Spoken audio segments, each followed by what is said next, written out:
is. And I'm just gonna lay it flat out this. I'm gonna ask the question, and I ain't gonna say nothing else. I'm gonna allow y'all to take it over. You can take this question, you can answer it, you can interpret it the way you want to. Is love enough, ladies? Love itself isn't enough. I really love him, or I really love them. Is that just enough? Nope.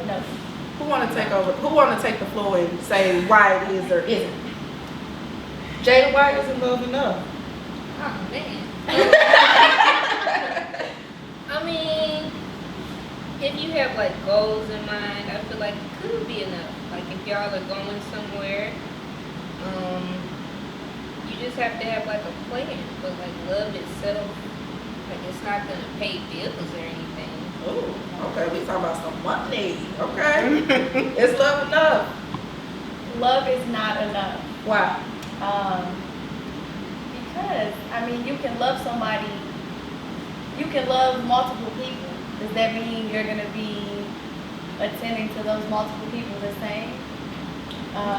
Respect is needed, you know. Of course, like she was saying, like Jada was saying, love doesn't pay the bills. Love doesn't make everything okay. You can love somebody and then still do things that this other person is just like, huh? Yeah. You know, like I can love you, but I can also mistreat you. Oh, okay. You know, so with that being said, it's like love is not enough. Okay. It will come with more than just love. Come on, more than just love. I like that. I know me personally, I fall in love in the first 24 hours. Definitely not enough to do nothing. That's not enough to do nothing. So I'm gonna need a little more than me just falling in love in 24 hours. We gotta go further than that. So, cause I'm in love. I like you. I'm in love. I think So they it's hit. like how you interpret love too, kind of, because like I'm a big like love language person, so you know like the 5 love languages, like right now I can't think of them, but right now, yes, that. So I think, is love enough? No, because like I love everyone. Like you can love everyone, you can love a stranger on the street, but that's not enough to satisfy me in what I need. Like I can love you and let you go. Like you can have the love of your life and you can never be with them. Is love enough? No, because it's just like, what are you bringing to the table besides love? Because once that love is gone, you know, people be married for 50, 75 years and then get a divorce. So was love enough then? No, because love went away. Like, or who knows what happened, but obviously love wasn't enough to keep them together forever. Like, they weren't together forever. So it's like, love clearly isn't enough. There's more to love than just like the feeling. Yeah, it's like what else comes along with love. Okay. So I heard someone say something about like you are basically saying love ain't enough. So money. No. So money and love, is that enough? No. I mean, it's better than love itself, but it still takes more than just love and money. And then it's how you view money too. Like I view money as a tool, so it's not like a holy grail for me. So you have the tools for us to live our life. Okay, what else? Yeah. Okay. What you think, T? I mean, considering my track record of not having successful relationships, I think I'm better by myself. But I'm gonna spin it a little bit. Okay. I personally think love can be enough if 2 people are constantly communicating which way they're navigating their personal journeys and how we can continue to create a foundation of, I don't know, like solidification. Like it has to, I don't know, because I mean we change our mind every 5 seconds, like we change our draws. So I mean, But I feel like you added more than love now. I mean, communication. So sure. Well, I mean, yeah, but what I'm saying is, in order for you to say that, which is what I'm saying, in order for me to say like love can be enough, is if you are constantly being honest about where you stand within yourself to be able to exist with another person to create this harmonious relationship. I always, and we had this conversation in the shop. I love, I don't know if anybody is familiar with the Brad and Judy. And that one clip, I don't even watch their show, but it was one clip where Brad was like, I don't want to marry you until I clear this debt. And Judy was on a flex and she was like, your debt ain't got shit on my businesses. So at the end of the day, I want to be a part of this to help you. And it wasn't, to me, it wasn't even about the money. It was just about the simple fact that two people love each other so deeply that one don't want to hurt the other and the other one don't want to leave that person alone and out of it. Yeah, it caused a conflict, but I truly feel like when those type of unions are ordained to have those uncomfortable conversations, Brad is saying, I love you so much it would kill me if my debt harms you. And Judy is saying, I love you so much that your debt can't break what we have. Love can be enough because y'all are literally working together to come to a healthy solution. And that would be the only reason why I say love can be enough, because y'all both are literally choosing each other. Because y'all being so honest with yourselves to be honest with one another to say, I love you enough and I love me enough to not do this to you. And I love you enough for you to where I don't want you to do it alone. It's selfless. And I feel like when it's a selfless act to where it creates a healthy solution, love can be enough because we doing it together to go further. And it's like a trajectory of the relationship. But that's far few in between, you know. And like I said, that's television. But I think in those rawest moments of those type of relationships, that's a marriage. One is ready to marry the other one. The other one like, I love you, but my past can fuck us up right now. And I don't want that, you know. And one person saying, wow, you love me so much to where you don't want your past to affect us. I love you just as much because I don't want your past to affect us. It's the same. I just think like love can be enough if two people are honest about where they at in their life, in the position wise, and how y'all can create it together. It can be, but like I said, it's far and few in between. I think those two got more than love. Because I feel like you're talking about the communication. Because me, I can love a nigga, but he not communicating with me. Those two are communicating. They got love, and they willing to communicate with each other and talk to each other. So I just feel like it's a little, they added communication to their love. Like some people could just sit there and it really could have been like, I don't want to marry you because of my debt. And then the other one didn't say nothing about it. It's just like, oh. But they love so much, love each other so much that they can communicate, and everybody don't have communication. I think that's what they have. So I don't think love just enough, but you add communication in there and willingness and this and that, then boom, it is. I also think, I also think like what people don't think about, like not us, but like just people in general, like about loving yourself. Like I think when you say that example, like they love themselves too. Like they know who they are and what they bring to the table, so they're able to just have that love, that conversation. So I think once people start learning and loving themselves and knowing what they need to be loved, then love could be enough, because you know what you bring to the table, you know what you need, you know what your partner needs, and you guys can communicate. Like you said, communication is a big thing about it. Then love could quote unquote be enough, because you guys are both grown, stand on your own, and have your own, and you come together with just that love. At the end of the day, if you have your business and that other person has their business, they have their stuff going on, and you come together, then it could just be, love can be enough because you guys are both bringing something to the table. That makes some great points, some great valid points. I was gonna say y'all just brought up attention to two situations. You brought up the brat and how her situation, how you love how she was willing to take over her debt and stuff and help her out because Judy got businesses that are capable. But then what about that one lady? Is her name Tabitha? She decided to let her man stop working because she loved him, but everybody was mad about that. It's like we said the brat was good, but when she did that with her husband, decided to he not working no more, and she decided to let him retire. I think that's beautiful. Yeah, I think it's nice too. That's love. He worked to help her get to where she needs. And so I think that she basically like, I got you now. We talk about that too. I think that's something. But on his end, like she's letting him retire because she's letting him do what he desired to do now. So he's working on his, you know, nonprofit or whatever. Yeah. It's all gonna go back into each other each time they keep. I think in that situation, Reciprocation. I think in that situation, people looked at it differently because they heard like, "Oh, this man not gonna work no more. She gonna take over," and that that went over everyone's. It wasn't even that. He literally said he's retiring from working however many years, more than 10, 15 years, and now she's good in her standing, and she's like, "You go ahead, retire. You do what you want to do."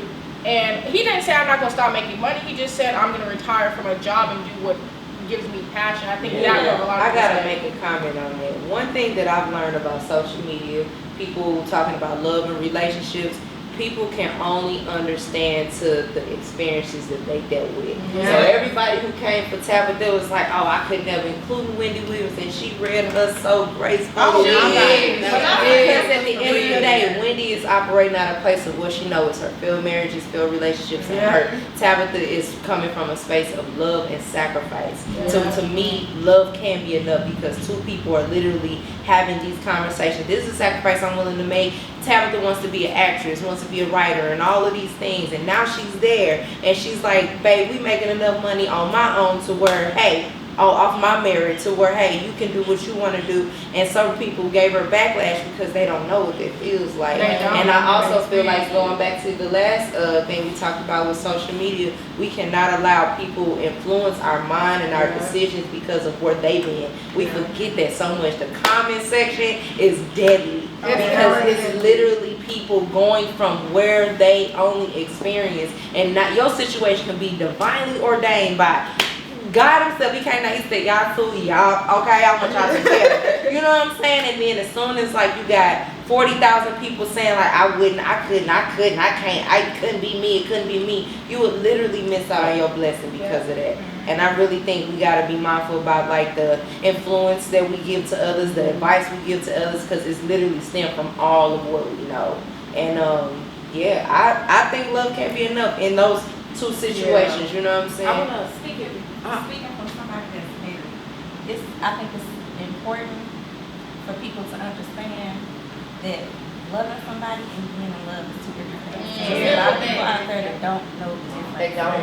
And when it comes from being in love, like other things support that: respect, honesty, communication, understanding, like all those things combined.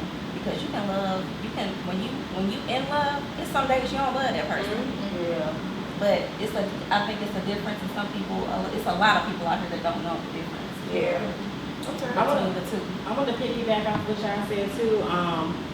We look at social media and stuff like that. You talk about the Tabitha thing, you can't listen to other people. And like we said, people project their insecurities on social media. So you said that people only, is limits to what people see in love or something? You said it's limits to what they've experienced. Yeah, and how deep they have so people don't, so we all know people confident, people be insecure, people have low self-esteem. So they're projecting these things onto other people. But when you love yourself, you can love others easily. Like when you don't love yourself and you think people out to get you and stuff, of course you're not gonna let your man retire and just be retired and you take care of stuff, because there's some insecurities in that. But when you love yourself and you think everything's solid, you can be like Judy and them and be like, I'm not worried about what you gonna do with this or how you gonna switch up, because I love myself, I'm doing this for me and you. Just easily like to give and freely love better. That's a great point. That's a great point. So I want to twist the topic a little bit. Is love enough? So I know we're like discussing relationships, like man and woman, woman and woman, whatever. But is love enough when it comes to friends and family?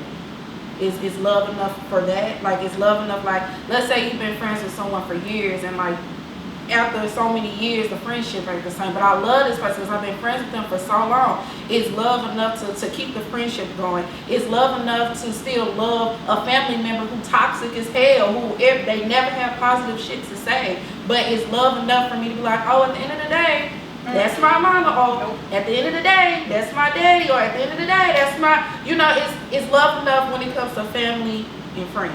I got it. And it's one easy question to prompt that. Is this love harming me or helping me? And I think you should gauge that with any and everything. Mama, daddy, sister, best friend, all of that. Is this love harming me or helping me? Is this a moment we're having? Is this a hump we need to go over? Or do we need to just spread apart for a second? Or is this a point in my life where I have to choose me over this person? Is this person harming me or helping me? Because we can trauma bond all day long with a lot of things, a lot of situations, but at the end of the day, is this making me better or is this making me worse? Because I had a best friends for 15 years, 20 years, and I'm like, I am not happy. I don't think you seeing me. Then on top of that, we don't ever we don't factor in how much we've grown. You know what I'm saying? Like sometimes people, especially parents, especially family members, oh, that's little TT. Oh, she don't know no better. She don't know. Motherfucker, I'm 33 years old. What? You know, but it be like that. You know what I'm saying? People only view you to where they first started with you. They think that you're only going to stay in that place, and then when you are coming out of that and growing out of that, are they harming me or helping me? I think it goes literally down to marriages, relationships too. Is this harming me or helping me? I think that's how we should look at it with everything. Because we love everybody. I like how you said look at it with everything, because you just said in love and being in love is two different things. And I never thought this way about my friendships or platonic friendships or family. But if we being serious, you can love somebody, maybe that friendship that was there for 15 years, but to be in love with your friend, we gotta have that communication still. We gotta have those different things that we talked about, that loyalty for us to keep on growing together. So we gotta be more than love. Like I can't just have love for you as a friend too now. Shoot, now we gotta be in love too and do things. I mean, I'm a real big advocate of reason, season, or lifetime. And I apply that to everything in my life. Whether it be my family members, friends, business relationships, my job. I think like everything is based off reason, season, or lifetime. I have no problem including or excluding anything or anybody in my life. I like that. Reason, season, or lifetime. Write that down. Hold on. Shit fire. Anybody else want to add?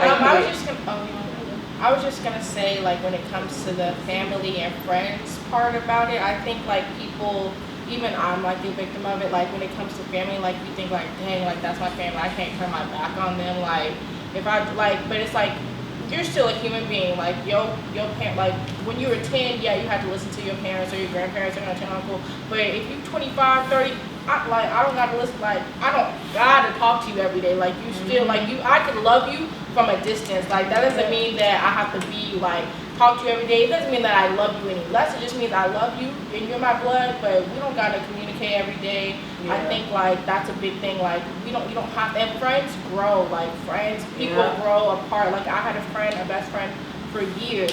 And we just naturally grew apart. I don't hate her. I love her to death. But we're not friends anymore, and that is okay. Like I'll always cherish those memories. But I love her, but just from a distance. I think that's a big thing. Like loving people from a distance. That's basically what I was going to say. You made a great point though. Now that we're speaking of like the relationships that we have with family members and the relationships that we have with our friends. So me personally, I feel like being a woman and having those like other friendships with like other women, I think that's important as well, whether if it's family or if it's friends. But like when you just said like when you're a best friend, y'all were friends for years and now y'all not friends anymore. It's like now, like I feel like I've experienced it within my life personally, where maybe you knew Lynette in 6th grade, and now that was the Lynette that was 12 years old, 13 years old. I'm 25 years old now. The same things that I used to do, like say, have all changed. So it's like it's when you grow and change, that's when that persona of, or that idea of she being fake.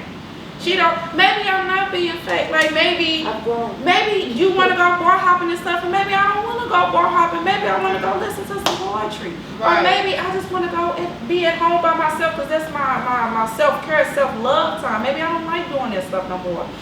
Why is it that when you grow apart from people that there's like a beef, like there's a persona, like, oh, there's a conflict just because you grow apart from people? I think people aren't used to seeing people like grow and change, because I am like a victim of that when it comes to friends. Like I had a friend that I knew in 8th grade, and then we finally met up again in college, and I was like, oh my gosh, like, this is not the friend. But it's like, girl, we were 8th grade. Now we in college. Like, what do you think? Like, she's not going to be the same 12-year-old that we were. Yeah. Like, now she's 20-something. Like, and now we're rekindling our friendship because now we've grown, we've changed, and we see who we each other are now. Yeah. And I don't look at her as an 8th grader when she's 25. I think that's people's problems. Like, they look at each other when they're, like, it's still, like, even family, they look at you like when they knew you when you're 5. It's like, Papa, I'm 37. Like, Real time. I would like to put in, like, I don't think people know the definition of, like, growth. Like, Yeah. they just forget the definition of growth, loyalty, respect, love, all of that. So, you know, we're all individuals and we all have our own definitions or, you know, perception of what loyalty is, love is, respect is. So that's when you can see, okay, well, we clearly don't have the same definition or same view or vision of growth and respect and love and whatever else. So I love you from a distance, and you know, it'd be best. So I think the definitions and how you perceive things is a huge part of it. Anybody want to add one last part? Or is that good? Some people stay stuck. Yeah. They stay stuck. We I gonna just wrap. want to add real quick. Go ahead, What go you ahead. said, like growth. Like when people say you're not the same. You acting funny. You move a different way. Should not be doing that. Right. Like I shouldn't be acting different. I should like you always should be uplifting. Yeah. And I think those people need growth that always feel like Yeah. you being different. No, I'm supposed to be different. If you still the same and it's 10 years past or 5 years past or even 2 years past, like you should always be elevating and moving different. And also, I just wanted to, That was fire. Thank you for that because it reminds me now. I used to have a heap of friends that used to say shit like that. My sisters don't say that to me now. You know, like you pay attention to the people that you surround yourself around. They don't notice no change. I could be going through the pits. I'm talking 1 minute I'm sad as hell, the next minute I'm up, then I'm down, then I'm up. They don't say you changing, you switching up. They'll be like, be kind to yourself during this time. Yeah. Like they understand the transition. It's just different how I have not heard no one say that to me in a very long time. Like you changing. All my sisters don't say that to me. Yeah. They do not. They like we are. I'm so grateful to have aligned with sisterhoods and friendships that open that space for that. You know, where it's like, oh, you having a weak friend? I know. Just hit me up so you know, go eat, you drink, smoke. You know, like I get it. You know what I'm saying? Like you got. You pay attention to your circle to where they are like pouring into you during that time and encouraging you during that time versus so it's like, oh, you always sad. Oh, you always. And I'm like, I'm sad because I don't like you. I don't even know how to say it. It's you, it's this. Like, man, like it just reminded me like, damn, ain't nobody said to me in years. Like I'm around the right people and I guess that's a good way to gauge it. You know? That was great. It really is. And I think this also just add my last little side on it. Absolutely. With, like you said, with elevation, like at one point I was with this group of people, but I want to go here. So to get here, what am I doing? I am leaving some people behind. Yeah, you got and to. that shit hurt. Like, yeah, I love you. I loved you for years. You've been my friend for years, and I could love you and I could want the best for you. It's no beef. That's with friends, family, whatever. If I want to go here, and even if you're not willing to go here, or maybe just the way life is divine, we're meant to split parts, there's no beef. You know, but it's just like, I mean, you are going to leave people behind. You are going to go to a new circle of people that's going to reflect what you want to do and how you think and how you view things. You're going to be around like-minded people. And I feel like if you're getting, oh, you fake, you this, you that, I mean, not all the time, but most of the time it means you must be doing something right. You must be elevating. You must be growing.